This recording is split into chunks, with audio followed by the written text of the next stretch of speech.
আমি চ্যালেঞ্জ দিলাম, জামাতে ইসলামের কোন নেতা বলেছে আমার কাছে যে জান্নাতের টিকিট আছে বিক্রি করছি?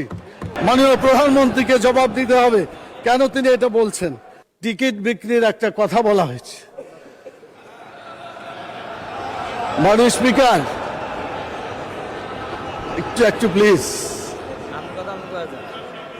কোরআন মাজিদে একটি আয়াতকে কেন্দ্র করে এটা ভুল বোঝাবুঝি হচ্ছে। আল্লাহ তাআলা সূরা তওবার 111 নম্বর আয়াতে বলেছেন যে আল্লাহ তাআলা জান মালকে কিনে নিয়েছেন জান্নাতের বিনিময়ে। এটা আল্লাহর কথা। আপনি জানমাল দিবেন, বিক্রি করবেন, জান্নাতে যেতে পারবেন।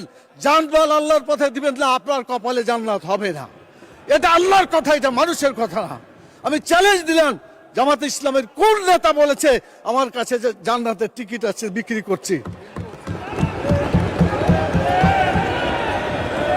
মাননীয় প্রধানমন্ত্রীকে জবাব দিতে হবে কেন তিনি এটা বলছেন। আমাদের ফখরুল ইসলাম সাহেব বলেছিলেন আমরা শরীয়তের আইন বিশ্বাস করি না, পরে অবশ্য আত্মসমর্পণ করে নির্বাচনের আগে বলেছেন শরীয়তের বিরুদ্ধে আমরা কোনো আইন আমরা পাশ করব না। তো ধন্যবাদ ওনাকে, অন্তত তওবা করে ফিরে এসেছেন। আমরা আল্লাহর আইন চাই, আপনারা আল্লাহর আইনের বিরোধিতা করবেন না বলেছেন। অতএব আসুন বাংলাদেশে মানুষের আইনের কবর রচনা করে কোরআনের আইন প্রতিষ্ঠা করি। রব্বুল আলামিন।